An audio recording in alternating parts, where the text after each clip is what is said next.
Formula One has seen outrageous contract demands before, but this one has sparked a different kind of reaction. A 45-year-old driver, a struggling team, a reported €40 million demand. Fans are divided, critics are questioning it, and Fernando Alonso doesn't seem to care, because this story was never just about money. Let me break it down. The number that stopped Formula One cold.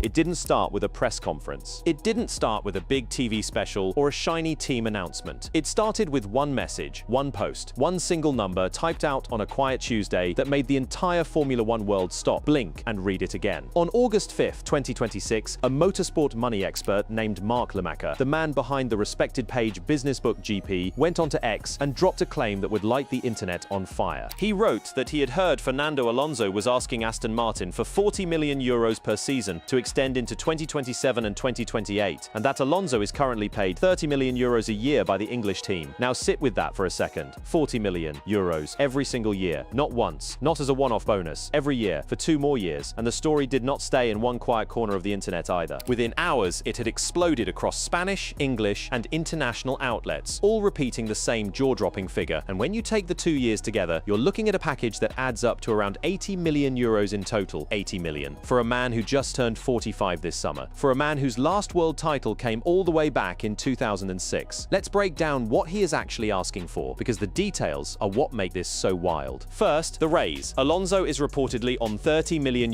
right now. The new demand is 40 million. That is a jump of about €10 million a year, which is a huge leap for a driver already sitting near the top of the pay scale. And remember, this is the same Fernando Alonso who walked into Aston Martin back in 2023 on a deal first estimated at only around €20 million.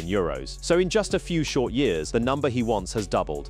Second, the length. He is not asking for a safe little one-year deal to test the waters. He wants 2 full seasons, all the way through the end of 2028. And here's the part that really shows his confidence, the part that tells you how sure he is of himself. Some reports say he would be willing to sign with no exit clauses at all. No escape hatch, no backdoor, no safety net. Just a full total, all-in commitment to the project with Adrian Newey and Honda. If he signs this, he is telling the whole world that he plans to still be racing wheel-to-wheel at 47 years old. In a sport built for the young, in cars that punish the body lap after lap, that alone is stunning. Third, and this is where jaws really hit the floor, is where €40 million would place him on the Formula One rich list, because it would not just make him well paid, it would launch him near the very top of the entire grid. According to the reporting, only Max Verstappen at around 70 million and Lewis Hamilton at around 60 million would clearly out-earn him. He would sit roughly level with Ferrari's Charles Leclerc, and he would be earning more than young stars like George Russell at around 34 million and Lando Norris at around 30 million. Think about that picture for a moment. Really picture it. Norris and Russell are fighting at the front. They are winning races. They are chasing world titles right now, today, in the fastest cars on the grid. And Alonso, the veteran, the 45-year-old, is asking to be paid more than both of them combined in reputation and more than each of them in cash. But it gets even spicier when you look inside his own team, because the whispers suggest that at €40 million, Alonso would become the single highest paid person in the entire Aston Martin project. Yes, higher than the genius design legend Adrian Newey himself, whose own package is reported to be around 37 million a year. Let that truly land. The driver would out-earn the man who is supposed to build the winning car around him. So why now? Why this number? And why leaked at this exact moment? Well, the timing is everything. Alonso's current Aston Martin contract runs out at the end of 2026. He is a free man after this season, and he has said again and again that he will make up his mind about his future only after the summer break. Most eyes are pointing to the days around the Dutch Grand Prix at Zandvoort, held between the 21st and 23rd of August 2026. So this leak did not just fall from the sky. It landed right in the middle of the biggest decision of the final chapter of his career. F1 salaries are some of the most secret numbers in all of sport. They shift with bonuses. They hide behind commercial deals. Nothing here is signed in stone. But it did not matter, because the number was already out there. The claim was already loose in the wild. And the moment fans heard that a 45-year-old driver wanted to become one of the highest paid men in Formula One, the reaction was instant, and it was loud. Because here is the twist that turns this from a simple contract story into a full-blown firestorm. If Alonso were dominating races, nobody would blink. If he were on the podium every single Sunday, 40 million would sound like a bargain. But that is not the situation he is in. Not even close. And to understand why so many people reacted with disbelief, and in some cases with real anger, you have to look at the team he is asking all this money from. You have to look at the car, because the team, Fernando Alonso, is demanding top 3 money from just had one of the most brutal seasons in its entire modern history. The backlash and the uncomfortable truth about the car.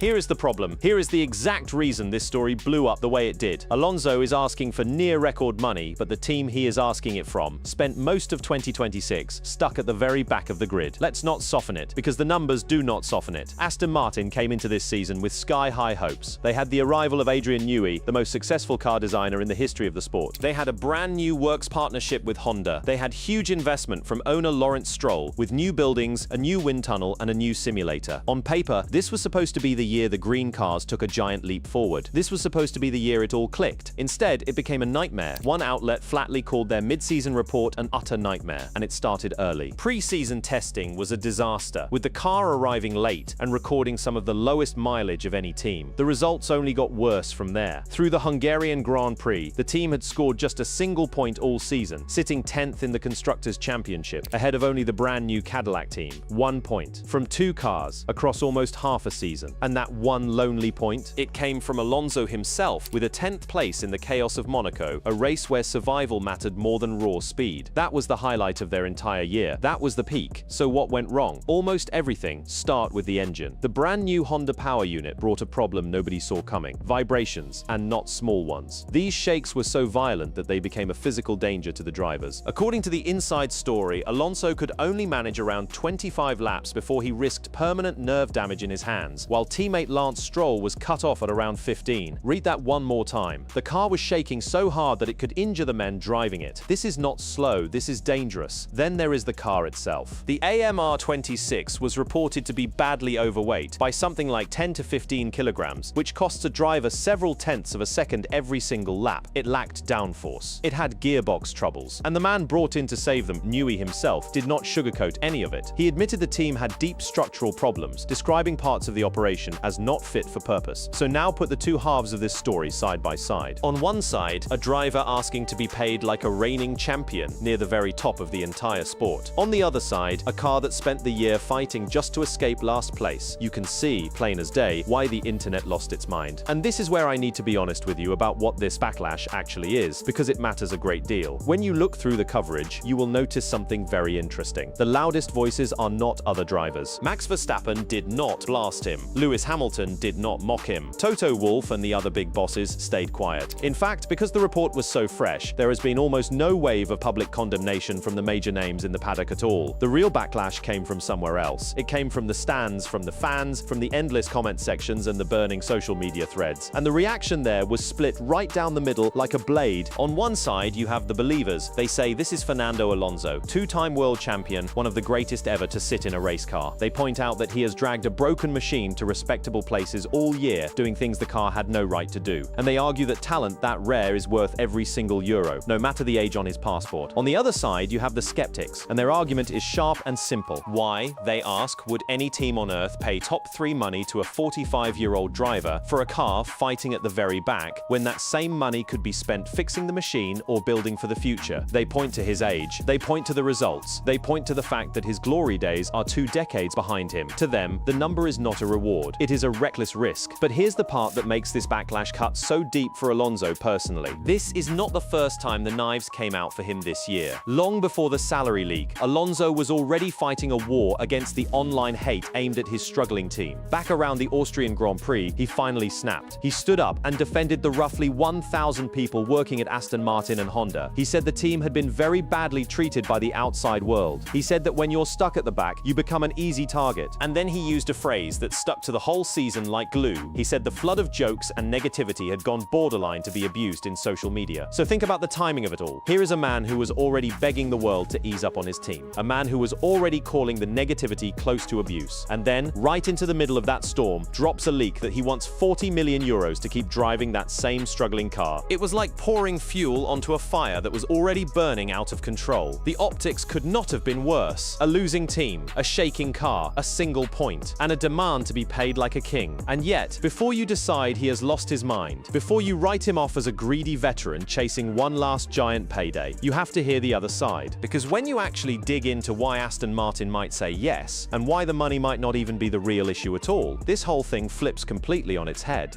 Why he might actually be worth it, and what happens next.